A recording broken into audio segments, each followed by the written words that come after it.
ಆತ್ಮೀಯ ಕನ್ನಡಿಗರೇ ನಮಸ್ಕಾರ. ಮಾತು ಮನೆ ಕೆಡಿಸ್ತು ಅನ್ನೋ ಒಂದು ಮಾತು ಕೇಳಿದಿರಲ್ವಾ?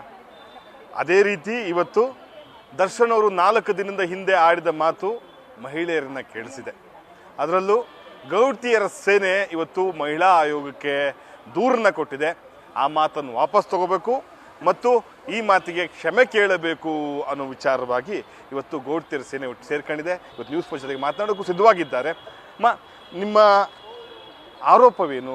ನೀವು ಕೆರಳಿ ಬಂದು ಇಲ್ಲಿಗೆ ಏನು ಪ್ರತಿಭಟನೆ ಮೂಲಕ ಅವ್ರಿಗೆ ದೂರು ಸಲ್ಲಿಸಕ್ಕೆ ಬಂದಿರಿ ಮಹಿಳಾ ಆಯೋಗಕ್ಕೆ, ಏನು ವಿಚಾರ ನಿಮ್ಮನ್ನು ಬೇದಾರ ಮಾಡಿಸಿದೆ?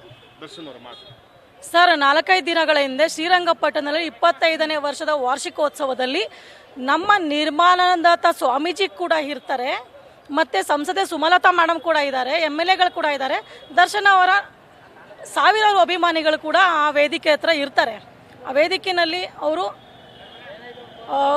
ಇವತ್ತೊಬ್ಳು ಬರ್ತಾಳೆ, ನಾಳೆ ಒಬ್ಳು ಇವತ್ತೊಬ್ಳು ಹೋಗ್ತಾಳೆ, ನಾಳೆ ಒಬ್ಳು ಬರ್ತಾಳೆ, ನಿಮ್ಮ ಅಜ್ಜಿನ ಬಡಿ ಹತ್ತು ಅಂತ ಹೇಳ್ತಾರೆ. ಅಂದರೆ ಇದು ಯಾಕೆ ಹೇಳಿದ್ರು ಅದು ನಮಗೆ ಸ್ಪಷ್ಟನೆ ಕೊಡಬೇಕು. ಯಾರಿಗೆ ಹೇಳಿದ್ರು ಅದನ್ನು ಸ್ಪಷ್ಟನೆ ಕೊಡಬೇಕು. ಮಹಿಳೆಯರು ಇವತ್ತೊಬ್ಳು ನಾಳೆ ಒಬ್ಳು ಬರ್ತಾಳೆ ಅಂತ ಹೇಳಿದ್ರೆ ಒಬ್ಬ ನಾಯಕ ನಟ ಏನರ್ಥ? ಇವತ್ತಿನ ಅವ್ರ ಫಾಲೋವರ್ಸ್ ಏನು ಅನ್ಕೋತಾರೆ ಅಂದರೆ ಇವತ್ತೊಬ್ಳನ್ನ ಬರಲಿ ನಾಳೆ ಒಬ್ಳು ಹೋಗ್ಲಿ ಅಂತ ಅದನ್ನು ಫಾಲೋ ಮಾಡಬೇಕಾ ಅಂತ ನಮ್ಮ ಒಂದಿದು.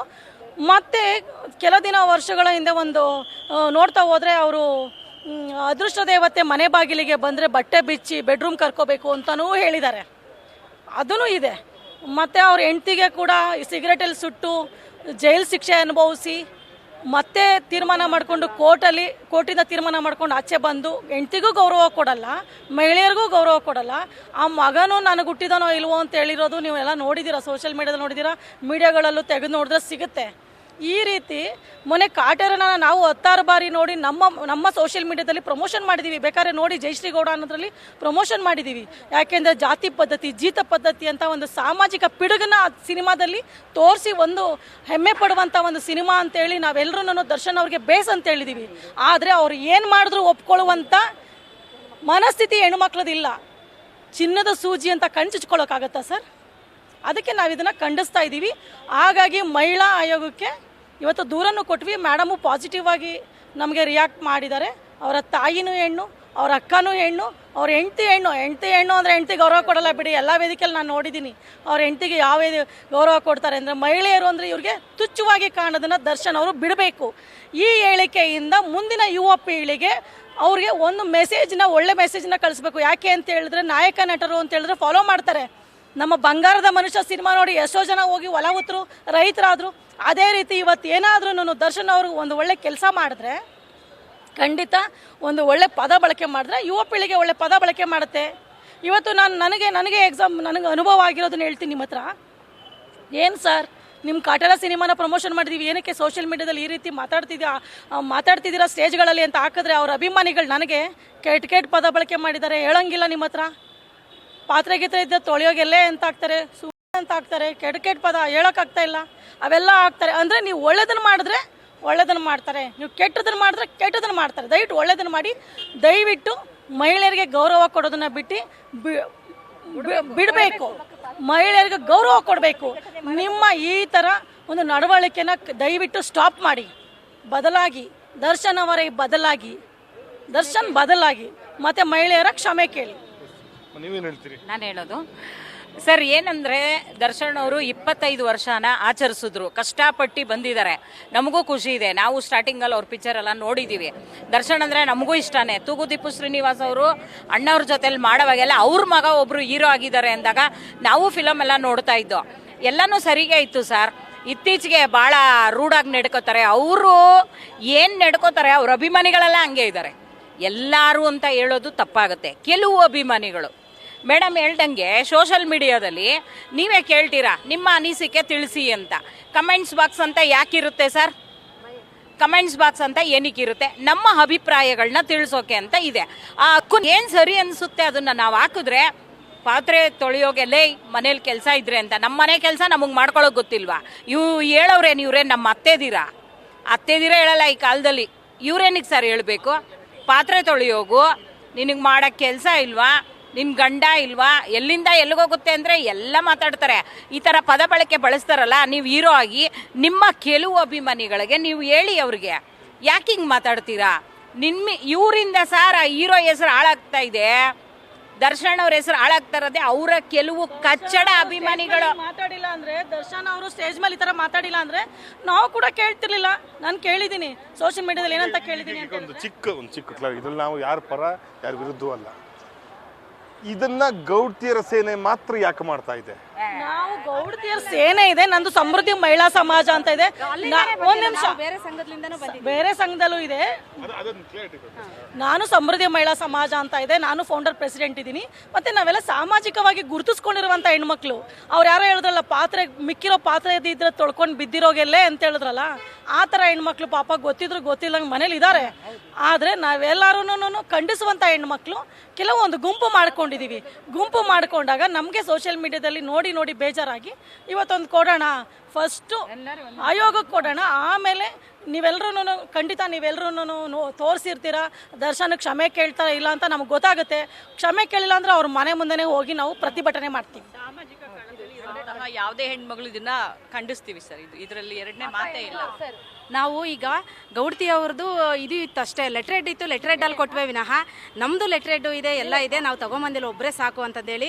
ನಾನು ಮಹಿಳಾ ಇದರಲ್ಲಿ ನಾನು ಅಧ್ಯಕ್ಷ ಆಗಿದ್ದೀನಿ, ನಮ್ಮದು ಲೆಟ್ರೇಡ್ ಇದೆ, ನಾನು ಸೋಷಿಯಲ್ ಆರ್ಗನೈಸರು. ನಾನು ಮಹಿಳೆಯರಿಗೆ ಎಲ್ಲ ಅನ್ಯಾಯ ನಡೆಯುತ್ತೋ ಅಲ್ಲೋಗಿ ನಾನು ಈ ಥರ ಮಾತಾಡ್ತೀನಿ, ಎಲ್ಲ ಮಾಡ್ತೀನಿ. ಬಟ್ ಅವ್ರ ಮನೆಯಲ್ಲಿ ತಾಯಿ ಹೆಣ್ಣು, ಅವ್ರ ನೆತ್ತಿರೋರು ಹೆಣ್ಣು, ಅವ್ರ ಹೆಂಡ್ತಿನಿ ಹೆಣ್ಣು, ಅವ್ರ ಅಕ್ಕ ತಂಗಿಯರು ಹೆಣ್ಣು.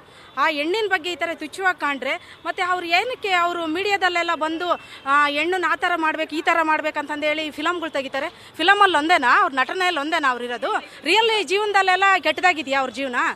ಹೇಳಿ, ಈ ಥರ ಕೆಟ್ಟದಾಗಿದ್ರೆ ಪರ್ಸ್ನಲ್ವರೆಗೂ ನಾವೇನು ಮಾತಾಡ್ತಿಲ್ಲ. ಪರ್ಸ್ನಲ್ ಏನಾದರೂ ಮಾಡ್ಕೊಳ್ಳಿ, ಆದರೆ ಪರ್ಸ್ನಲಿಂದ ಆಚೆ ಬಂದು ಅವರೊಬ್ಬ ನಾಯಕ ನಟ, ಸಮಾಜಕ್ಕೆ ಅವರು ಒಂದು ಏನೋ ಸೆಲೆಬ್ರಿಟಿ ಇದ್ದಾರೆ. ಕಾಮನ್ ಮ್ಯಾನ್ ಮಾಡಿದ್ರೆ ಯಾರು ನೋಡಲ್ಲ ಸರ್, ಹಿಂಗೆ ನೋಡ್ಬಿಟ್ಟು ಹೋಗ್ತಿರ್ತಾರೆ. ಅದೇ ದರ್ಶನ್ ಅವ್ರು ಈ ರೋಡಲ್ಲಿ ಹೋಗ್ಲಿಕ್ಕಾಗತ್ತಾ? ದರ್ಶನ್ ಮಾಡಿದಾಗ, ದರ್ಶನ್ ಅವ್ರು ತಪ್ಪು ಮಾಡಿದಾಗ ಯೂತ್ಸು ಫಾಲೋ ಮಾಡ್ತಾರೆ. ಅದಕ್ಕೆ ನಾವು ಖಂಡಿಸ್ತಿದ್ದೀವಿ, ನಮ್ಮ ಮಕ್ಕಳು ಈ ದಾರಿಗೆ ಹೋಗೋದು ಬೇಡ. ಈಗ ಇದು ಕೊನೆಯದಾಗಿ ಎಲ್ಲರಿಗೂ ಮಹಿಳಾ ಆಯೋಗಕ್ಕೆ ನೀವು ದೂರು ಕೊಟ್ಟಿದ್ದೀರಿ, ಈ ವಿಚಾರವಾಗಿ ಮಹಿಳಾ ಆಯೋಗ ಅವ್ರನ್ನ ಸಂಪರ್ಕ ಮಾಡಿ ಕ್ಷಮೆ ಕೇಳಬೇಕು ಈ ಮಾತನ್ನ ಅಂತ ಅವ್ರು ಹೇಳುತ್ತೆ. ಅಕಸ್ಮಾತ್ ಇದೆಲ್ಲವೂ ಆಗದೇ ಇದ್ದರೆ ನಿಮ್ಮ ತಂಡ ಏನು ಮಾಡುತ್ತೆ? ಮನೆ ಮುಂದೆ ನಾವು ಸಾವಿರಾರು ಮಹಿಳೆಯರು ಇಲ್ಲಿ ಯಾವುದೋ ಒಂದು ಸಮುದಾಯದ ಹೆಣ್ಣುಮಕ್ಳು ಬಂದಿಲ್ಲ, ನಾವು ಪ್ರತಿ ಸಮುದಾಯದ ಹೆಣ್ಣುಮಕ್ಳು ಇಲ್ಲಿ ಬಂದಿದ್ದೀವಿ. ಅಲ್ಲಲ್ಲ, ಹೌದು. ಈಗ ಇಲ್ಲಿ ದೂರಿನಲ್ಲಿ ಕೊಟ್ಟಿರ್ತಕ್ಕಂಥದ್ದು ಇಲ್ಲೇನಾದರೂ ಆಗಲಿಲ್ಲ ಅಂತಂದಾಗ ನಾವು ಸಾವಿರಾರು ಹೆಣ್ಣುಮಕ್ಳು ಅವ್ರ ಮನೆ ಮುಂದೆ ಹೋಗಿ ಪ್ರತಿಭಟನೆಯನ್ನು ಮಾಡ್ತೀವಿ. ಯಾಕೆ? ಹೆಣ್ಣು ಮಕ್ಕಳಿಗೆ ಸಾಮಾಜಿಕವಾಗಿ ಗೌರವ ಕೊಡಬೇಕು ಅಂತ ಹೇಳ್ತೀವಿ. ಇಂಥ ನಾಯಕ ನಟ ನಮ್ಮ ಯುವಕರಿಗೆ ಬೇಡ ಅಂತ ಬ್ಯಾನ್ ಮಾಡಿ ಅಂತ ಕೇಳ್ತೀವಿ. ಪ್ರೊಡ್ಯೂಸರ್ಗೆ ಹೇಳ್ತೀವಿ, ಡೈರೆಕ್ಟರ್ಸ್ಗೆ ಹೇಳ್ತೀವಿ, ನಮ್ಮ ಸರ್ಕಾರಕ್ಕೆ ಹೇಳ್ತೀವಿ. ಮತ್ತೆ ಎಲ್ರಿಗೂ ಗೊತ್ತಾಗುತ್ತೆ, ಮಹಿಳೆಯರು ನಾನು ಒಬ್ಳೇ ಅಲ್ಲ, ಮಹಿಳೆಯರು ನಾವು 50% ಇದ್ದೀವಿ, ದೇಶದಲ್ಲಿ 50% ಮಹಿಳೆಯರಿದ್ದೀವಿ. ಹಂಗಾಗಿ ಎಲ್ಲರೂ ಚೀಮಾರಿ ಹಾಕಿದಾಗ ದರ್ಶನ್ ಅವ್ರು ಏನು ಮಾಡ್ತಾರೆ? ಇದು ನನ್ನೊಬ್ಳು ಕೂಗಲ್ಲ, ನಂತರ ತುಂಬ ಜನ ಮಹಿಳೆಯರು ಆಚೆ ಬಂದಿಲ್ಲ ಅಷ್ಟೇ, ಕೋಟ್ಯಾಂತರ ಜನ ಮಹಿಳೆಯರು ಮನೇಲಿದ್ದಾರೆ ಬೇಜಾರು ಮಾಡ್ಕೊಂಡು, ಅವ್ರನ್ನೆಲ್ಲ ಬರ್ಲಿಕ್ಕೆ ಹೇಳ್ತೀವಿ. ಲಕ್ಷಾಂತರ ಫಾಲೋವರ್ಸ್ ಇದ್ದಾರೆ, ನೋಡಕ್ಕೆ ಹೇಳಿ ಅಲ್ಲಿ ಯಾವ ಥರ ಕೆಟ್ಟದಾಗ ಮಾತಾಡಿದಾರೆ ಅವ್ರ ಅಭಿಮಾನಿಗಳು. ಅದೇ ಥರನಾ ಅವರು? ಅದೇ ಥರನಾ ಅವ್ರ ಅಭಿಮಾನಿಗಳು ಕೆಟ್ಟದಾಗ ಮಾತಾಡಿದ್ದಾರೆ? ನೋಡಿ, ತೆಗೆದ್ಬಿಟ್ಟು ನೀವೇ ನೋಡಿ. ಅವ್ರು ಎತ್ತಿರೋ ತಾಯಿ ಹೆಣ್ಣು, ಅವ್ರು ಈ ಮಟ್ಟಕ್ಕೆ ಬೆಳೆದು ಒಬ್ಬ ನಾಯಕ ಆಗಿದ್ದಾನೆ ಅಂದ್ರೆ ಅದು ಹೆಣ್ಣಲ್ವಾ? ಅವ್ರ ತಾಯಿಯಿಂದ ಅಲ್ವಾ ಅವ್ರು ಈ ಮಟ್ಟಕ್ಕೆ ಬೆಳೆದಿರೋದು? ಇವತ್ತು ಅವರು ಅಶ್ಲೀಲವಾಗಿ ಹೆಣ್ಮಕ್ಳ ಬಗ್ಗೆ ಒಂದು ವೇದಿಕೆ ಮೇಲೆ ಮಾತಾಡ್ತಾರೆ ಅಂದ್ರೆ ಅದು ಎಷ್ಟು ಸರಿ ಅಂತೀರಾ? ಅವ್ರು ಕ್ಷಮೆ ಕೇಳಲೇಬೇಕು. ನಾವು ಇವತ್ತು ಒಂದೇ ಸಂಘದಿಂದ ಬಂದಿದ್ದೀವಿ ಅಂತ ಹೇಳ್ಕೊತಾ ಇಲ್ಲ, ಬಟ್ ಇಡೀ ಕರ್ನಾಟಕದಲ್ಲಿ ಎಷ್ಟು ಹೆಣ್ಮಕ್ಳು ಸಂಘಟನೆಗಳಿದಾವೆ ಎಲ್ಲ ಸೇರಿಸ್ತೀವಿ. ಸಾವಿರಾರು ಜನ, ಲಕ್ಷಾಂತರ ಜನ ಅವ್ರ ಮನೆ ಮುಂದೆ ಪ್ರತಿಭಟನೆ ಮಾಡ್ತೀವಿ. ಸರ್ಕಾರಕ್ಕೂ ಸಹ ಇದು ತಲುಪಿಸ್ತೀವಿ. ಮತ್ತೆ ಅವರು ನ್ಯಾಯ ಮುಂದೆ ಮಾಡಬಾರ್ದು. ಅಲ್ಲ, ಅವ್ರ ತಾಯಿಗೆ ಎಷ್ಟು ಇದು ಆಗ್ತಾ ಇದೆ, ಏನಪ್ಪ ನನ್ನ ಮಗ ಈ ತರ ಮಾಡಿದ್ದಾನೆ, ನಾನು ಹೇಗೆ ಹೊರಗಡೆ ಹೋಗ್ಬೇಕು, ನಾನು ಒಬ್ಬಳು ಹೆಣ್ಣು, ನನ್ನ ಮಗ ಎಲ್ಲರಿಗೂ ನೋಡಿ, ಅವ್ರ ತಾಯಿಗೆ ನೋಡಿಲ್ಲ, ಬೇರೆ ಹೆಣ್ಣು ಬಗ್ಗೆ ಹೇಳ್ತಾ ಇರೋದು. ತಾಯಿನೇ ಹೆಣ್ಣು ಅಂತ ಕಂಡಿಲ್ಲ ಅವರು. ಹಾಗಾಗಿ ಅವರು ತಾಯಿ ಮರ್ಯಾದೆ ಅಂದ್ರೆ ಅಷ್ಟು ಹೋಗ್ತಾ ಇದೆ. ಹೊರಗಡೆ ಬಂದ್ರೆ ಅಂದ್ರೆ 50 ಸರಿ ಯೋಚನೆ ಮಾಡ್ತಾರೆ ಯಾರು ಏನು ಹೇಳ್ತಾರೋ ಅಂತ. ಅಷ್ಟು ತಾಯಿ ಮರ್ಯಾದೆ ತೆಗ್ದ್ಬಿಟ್ರು ಅವರು. ಸರ್, ಒಂದು ವಿಚಾರ ಕೊನೆಯದಾಗಿ, ದರ್ಶನ್ ಅವರು ಸಾರ್ವಜನಿಕರ ಒಂದು ಕಾರ್ಯಕ್ರಮದಲ್ಲಿ ಮಾತಾಡಬೇಕಾದ್ರೆ ಸ್ವಲ್ಪ ಇಟ್ಕೊಂಡು ಮಾತಾಡಿ. ಯಾರ ಬಗ್ಗೆ ಮಾತಾಡ್ತಾ ಇದ್ದೀವಿ ಅಂತ. ನೀವು ಪಿಕ್ಚರಲ್ಲಿ ಒಳ್ಳೊಳ್ಳೆ ಡೈಲಾಗ್ ಹೊಡೆದು ಹೀರೋ ಆಗಿದ್ದೀರಾ, ಸ್ಟೇಜ್ ಮೇಲೆ ಬಂದ್ಬಿಟ್ಟು ಎರಾಬಿರಿ ಮಾತಾಡಿದ್ರೆ ನಿಮ್ಮ ಫಾಲೋವರ್ಸು ಅದೇ ಮಾತಾಡ್ತಾರೆ. ಇವತ್ತು ಇಷ್ಟು ಜನ ಹೆಣ್ಮಕ್ಳು ಇದ್ದೀವ ಸರ್, ನೋಡಿ ನಿಮ್ಮ ಸೋಷಲ್ ಮೀಡಿಯಾದಲ್ಲೇ ನೀವೇ ನೋಡಬೇಕು. ನನಗೆ ಫೋನ್ ನಂಬರ್ ಕೊಡ್ತೀನಿ, ಹೇಳಿ ನಮಗೆಲ್ಲ ಹೆಂಗೆ ಇರಮ್ಮ, ನಮ್ಮನ್ನೆಲ್ಲ ಹೆಂಗೆ ಕರೀತಾರೆ ಗೊತ್ತಾ? ಇವ್ರಿಗೆಲ್ಲ ಗಂಡ ಸರಿಗಿಲ್ಲ, ಅದಕ್ಕೆ ಬೀದಿಗೆ ಬಿಟ್ಟವ್ರೆ. ಯಾರೂ ಬೀದಿಗೆ ಬಂದಿಲ್ಲ ಸರ್. ಹೆಣ್ಮಕ್ಳು ಕಷ್ಟ ಹೆಣ್ಮಕ್ಳಿಗೆ ಅರ್ಥ ಆಗೋದು. ನಾವು ಹೆಣ್ಮಕ್ಳು ಫ್ಯಾನ್ಸ್ ಇರ್ತೀವಿ. ನಾವು ಬಂದು ಪಿಕ್ಚರ್ ನೋಡಿಲ್ಲ ಅಂದರೆ ನೀವೇನೂ ಮಾಡೋಕ್ಕಾಗಲ್ಲ. ಬರೀ ನಾವು ಮಕ್ಕಳನ್ನ ಎತ್ಕೊಡೋರೆ ನಾವು, ಅರ್ಥ ಆಯ್ತಾ? ಇವತ್ತು ನೀವು ಹಿಂಗೆ ಬಾಯಿಗೆ ಬಂದಂಗೆ ಇನ್ನೊಂದ್ಸತಿ ಮಾತಾಡಿದ್ರೆ ಕತೆ ಬೇರೆ.